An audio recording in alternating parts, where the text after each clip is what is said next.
దొంగ సచ్చిన వాళ్ళారా పాలని నేలపాలు చేస్తారా? మిమ్మల్ని గొయ్యి తీసి గోతులో పెట్ట. ఆగండి, ఒరే పండు, దొరకకుండా పారిపోతావరా? మీ మామతో చెప్పి నీ రోగం కుదిరిస్తాను. కాయలు అవి ఎవరు కొయ్యకుండా కళ్ళు కాయలు కాసేట్టు చూడాలి, తెలిసిందే? అట్టగేనండి. అన్నట్టు అయ్యగారు కాయల మీద అంకెలు ఏమని చెప్పారు. కాయల మీద అంకెలు ఎత్తే బాగోదురా, బ్రహ్మాండంగా ఉంటుంది. ప్రతి కాయ మీద అంకేయాల్సిందే, లేకపోతే అయ్యగారు ఊరుకో.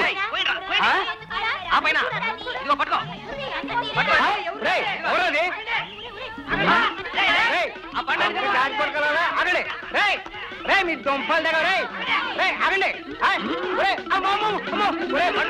ఆగరా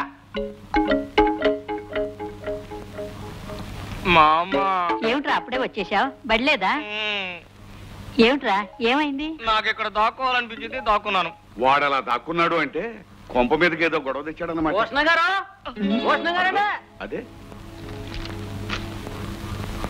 ఏమిటయ్యా, ఏం జరిగింది? ఏమవటం ఏంటండి, మీ పండు కర్రా బెళ్ళ ఆడతా నా పాలకుండా బద్దలు కొట్టేశాడు. నాకు 25 రూపాయలు నట్టం. మా కూరగాయలన్నీ కాలంలో పట్టేటట్టు తోస్తాడండి మీ పండు. నా పిడకలన్నీ తొక్కేసి నాశనం చేసేస్తాడు బాబు. అంతేనా? మా పాపారావు గారు మామిడి తోటలో చేరి కాయలని కోసేసి నానా అలరి చేశాడు. నీకేమైనా బుద్ధి ఉందటయ్యా? ఉందా అని. ఏమని? లేకపోతే చిన్నపిల్లలు అలర్ట్ అయిపోతే పెద్దవాళ్ళు నువ్వు నేను చేస్తావుంటాయా? కొడతారా? ఎవరి కర్మ? కొడతానా, పగలదీస్తానా? లేకపోతే పిడకలు పోయినాయని ఒకడు, కుండలు పగిలినాయని ఒకడు, మామిడికాయలు పోయినాయని ఒకడు, ఇవేవో పెద్ద నేరాలు అన్నట్టు క్రియేట్ చేయడానికి వచ్చారు. ఏమండోయ్, మీకు చిన్నపిల్లడని ముద్దేమో కానీ మాకు మాత్రం కడుపు మండిపోతుంది. మాకు నష్టం ఎవరుస్తారు? మరి ఆ ఏడుపేదో ముందాడొక అనవసరంగా మావాడిని ఆడిపోసుకుంటారు ఎందుకు? ఎవరెవరికి ఎంత రావాలో చెప్పండి, మొహని పారేస్తాను. నాయి 25 రూపాయలండి. నాది 20 రూపాయలు. నాయి 10 రూపాయలు బాబు. తీసుకెళ్ళి పంచుకోండి, వెళ్ళండి. అయ్యా, మా పాపారావు గారి బాకీ తీర్చడం పోయి మీ వాడు చేసిన ఈ విధ్వంసకాండకు మీ దగ్గర ఉన్నదంతా దానం చేసేస్తే ఎలా? పెద్ద ధర్మదాతరా. చిచ్చి, నిన్ను కొట్టిన ఒకటి, కుక్కను కొట్టిన ఒకటి.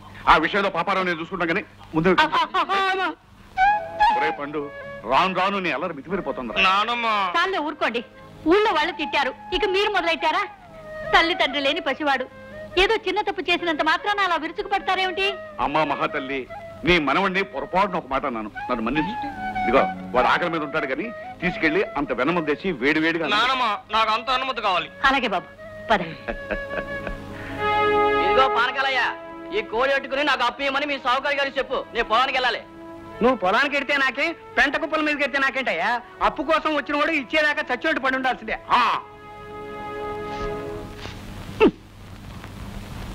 ఎవరి మీదరా తెగిసుకుంటున్నావో? ఇంకెవరి మీద? అప్పులోడు ఓ మందొచ్చి పడిపోయారండి. అవ్వ, ఈ చుట్టుపక్కల 10 ఓళ్లలో ముగ్గుబొట్ట, పేడబొట్ట, సీపిరి కట్ట, కోడిపెట్ట ఎట్లాంటి అడ్డమైనవన్నీ తాకట్టు పెట్టుకుని డబ్బులు ఇచ్చేది మనమే కదా, మన దగ్గర రాకపోతే ఇంకెవరి దగ్గరికి వస్తారో అనవ్వ. ముందు ఇవాళతో అయిపోయిన బాకీ రెండు చూడు, వాళ్ళ పేరు కొట్టేసి వాళ్ళ సామాన్ నొక్కేద్దాం. చింతల చిన్నారావు ఒక చొక్కా 3 కుట్లేసిన లాగు పెట్టి 3 బావులా పట్టుకెళ్ళాడు. టైం అయిపోయింది. అయితే సొమ్మందే నొక్కి. చాకలి బసవమ్మ చీపురు కట్ట చిల్లి చెంబు పెట్టి 5 రూపాయల 20 పైసలు పట్టుకెళ్ళి. టైం అయిపోయిందా? టైం అయిపోయింది. అయితే నొక్కి. నాది. నోరు కొడక. ఈ పావలా నీదే? అసలు నీ ఒంటి మీద చొక్కా కూడా లేదు కదా, ఇది ఎక్కడి నుంచి పడిందిరా? నిజమే అనుకోండి, కానీ చూడడానికి నా పావలాగానే ఉందండి. నీదైనా నాదైనా నీ తాతదైనా నీ బాబుదైనా ఈ దేశంలో చూడటానికి పావలాలన్నీ ఒక రకంగానే ఉంటాయండి. అయ్యా కాకపోతే ఈ పట్టం నా దగ్గర నుంచి పడింది కాబట్టి ఇది నాది. అయ్యా తమరొంటి మీద కూడా చొక్కా లేదు కదా, మరి ఎక్కడి నుంచి పడ్డట్టు? నీ ఎవ్వరు నా గోచిలోంచి పడిందిరా. అబ్బే కాదండి అయ్యా. అమ్మాయి ఇది నాదని చెప్పాను, వెళ్ళి లెక్కలు చూసుకో. ఏమేరండి ఆ పావలా? అదేనమ్మగారు, ఊడుస్తుంటే బొడ్డొంచి కింద పడిపోయింది. మరి ఆ ముక్క ఆయనతో చెప్పొచ్చు కదా. చెప్పనమ్మగారు, అది ఆయన అంటుంటే. సర్లే, ఆ పావలాకి ఇంకో పావలా నేను ఇస్తాను, బయట ఎక్కడ చెప్పగా. ఏమిటో ప్రతి వాళ్ళని పిండి పిండి డబ్బు సంపాదిస్తారు, అయినా కక్కుర్తి తీరదు. కర్మ. పాపరావు, పాపరావు, మీరా భూషణం గారు? వడ్డీ తెచ్చేశారా?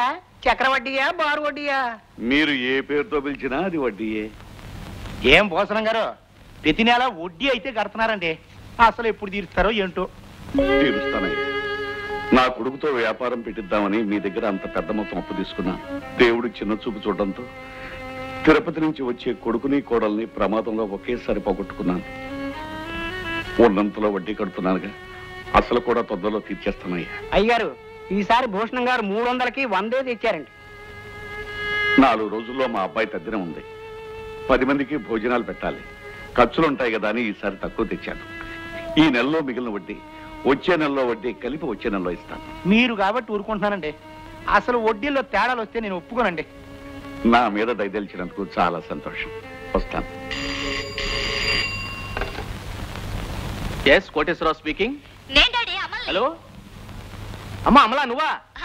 ఏమిటమ్మా ఏం చేస్తున్నావు? పరీక్షలు డాడీ. బాగా రాస్తున్నావా? సరే, సెలవులు ఇవ్వగానే వెంటనే బయలుదేరి వచ్చేయి. వచ్చే ముందు నువ్వు ఫోన్ చేయి, ఎయిర్పోర్ట్ కారు పంపిస్తాను. తప్పకుండా. ఉంటానమ్మా. ఏమిటి తమ్ముడు, హైదరాబాద్ లో పరీక్షలు ముగించుకుని అమ్మాయి వచ్చేస్తుంది ఏంటి? అవును కాంతమ్మా, 2-3 రోజుల్లో పరీక్షలు అవగానే వచ్చేస్తుంది. అమలు వస్తుందనే మాట వినేసరికి వీడి మొహం చింకి చాటంత అయింది. చాటంత కాదే, కంచం అంత అయింది.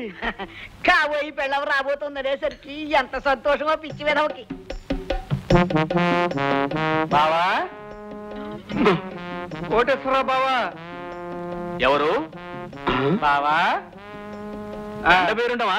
ఏమిటయ్యా హఠాత్తుగా ఎలా వచ్చేసావు? బావా, పట్టుకున్న దాన్ని పట్టుకుని చెట్టు అంత కొడుకుతో మిగిలి ఉన్నాను. కావలసిన వాడివి, నాన్న వాడివి, నిన్ను చూసినట్టు ఉంటుంది, నీకు చేతనైన సహాయం చేసినట్టు ఉంటుందని ఇలా వచ్చాను. ఒరే తిరుపతి, మావయ్యకి దండం పెట్టరా. మేనమావయ్య కాదురా, నీకు కాబోయే మావగారు కూడాను భక్తిగా దండం పెట్టు. కోతులా ఉన్నాడు, నడువు చావడలేదు, దానమే పెడతాడు. నాకెందుకయ్యా దండాలు, మీరు వచ్చినందుకే సంతోషంగా ఉంది. ఏదో మా పాపారావు అన్నయ్య ఊళ్ళో పొరవ పుట్రా చూసుకుంటున్నాడు కదా, నేను ఇక్కడే ఉండి నీ కష్టం సుఖం చూసుకున్నావని. చూసుకోవాలనుకునే మనుషులు తక్కువ అనుకుంటున్నావా? మేమంతా బాగానే చూసుకుంటున్నాం. సరేలే కాంతమ్మా, చూడు ఇక నుంచి వీళ్ళు కూడా ఇక్కడే ఉంటారు, వాళ్ళకి భోజనాలు ఏర్పాట్లు అవి చూడు. మీ స్నానాలు అవి కానివ్వండి. అలాగే బావా, అలాగే. నాన్న పద నాన్న, ఆకలేస్తుంది. ఏమయ్యా గంటయ్యా, నీ కొడుకు ఏడాది నుంచి అన్నం పెట్టట్లేదే, ఆకలితో ఆవుడు మావాడు కూడా నీ కొడుకులాగే ఇక్కడే 4 ఏళ్ల బట్టి బిచ్చాన వేస్తే నా దుగ్గా తయారయ్యేవాడు, ఆకలి గురించి మాట్లాడకపోయేవాడు. నువ్వు పదరా. నిలువలేను నిదురపోను, ఆశలు చేసిన అల్లరిలో, అల్లరి ఊహల లాహిరిలో, పొడిలో